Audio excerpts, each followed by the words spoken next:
This city lies in the demilitarized zone, right at the border with South Korea, a place at the junction of two hostile worlds and a symbolic playing field.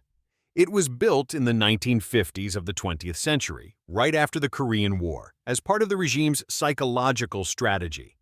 Its official name is Peace Village, and propaganda presents it as a model of prosperity and calm, aimed also at foreign audiences.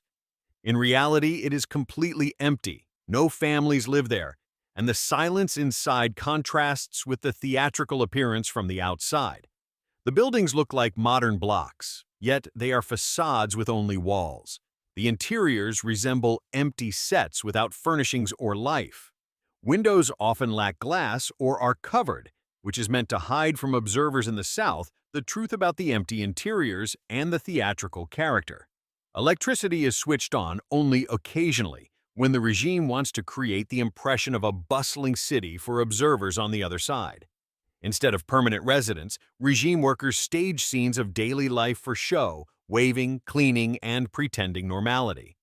The village is deliberately positioned to be visible from the south. Its view once sought to entice and send a message about alleged prosperity.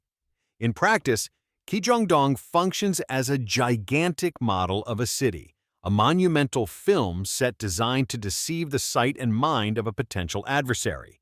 Its propagandistic function lies in demonstrating the DPRK's prosperity without the need to actually meet the needs of any inhabitants of that place. The project was meant to be a lure, designed to entice South Koreans to flee north by the illusion of an easy, affluent life. The buildings were designed taller and more modern than typical villages in the country, so that from a distance they give the impression of luxurious apartments. Houses were painted in bright, fresh colors, which from afar are meant to create the image of a well-kept and colorful neighborhood, full of alleged energy and prosperity. For decades, songs praising the party and Kim Il-sung have resounded daily over loudspeakers, spreading an ideological narrative. For years, propaganda messages were broadcast there directed at soldiers and civilians on the other side of the border, calling them to choose the northern path. The village was meant to be evidence of the message that life is better in the north than in the capitalist south, despite the confrontation with crisis realities.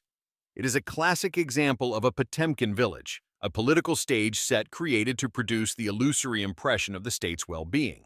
Official documents describe it as a real farming community, yet the architecture and empty interiors expose the propagandistic fiction. In practice, its sole function is propaganda and psychological warfare, a tool aimed against the neighbor and for internal manipulation. The best-known element is a gigantic mast with the DPRK flag, measuring 160 meters, dominating the surroundings and the horizon. The mast was erected to surpass the height of the flag on the southern side, in a symbolic race for superiority and prestige at the border. The houses are deliberately large, designed to look from a distance like luxurious apartments and to influence observers' perception. One often sees workers sweeping the streets. These are actors in the role of locals, performing logical, ritualized daily behaviors. At night, lights are turned on in the windows, despite the absence of inhabitants, a theatrical device meant to imitate life and deceive outside observers. The facades bear school and hospital, but these are purely external props of a set, lacking real staff and functional use. The whole resembles a large-scale film set designed to affect the imagination and reinforce the regime's narrative of splendor. The place has become a symbol of propagandistic lies, where appearances built by architecture matter more than people's real lives. South Koreans call this place Village of Propaganda, an ironic label questioning the authenticity of this spectacle. The West recognized Kijongdong as one of the largest propaganda mock-ups of the 20th century, an example of extreme visual manipulation in the Cold War. Today, the village still stands, although loudspeaker propaganda broadcasts have largely been curtailed and acoustic appeals no longer dominate the space. Despite limitations, it still functions as a symbol of power and happiness, maintained for display to present an idealized image of the state. The flag mast is systematically maintained to continually assert symbolic superiority over southern neighbors, despite the emptiness. The village today attracts tourists visiting the DMZ, who observe the facades through binoculars and document the theatrical political spectacle on the border. It is a relic of the Korean Cold War, an element of the conflict's history that still functions as a psychological tool and symbolic billboard. Looking closely, one can see that it is a theatrical construction, yet its influence on imaginations and narratives endures despite changing times. The tall mast and nighttime illuminations remain the most tangible signs of this monumental propagandistic strategy of the regime. The village is an example of how architecture can serve manipulation, creating false comfort and illusions of security for observers.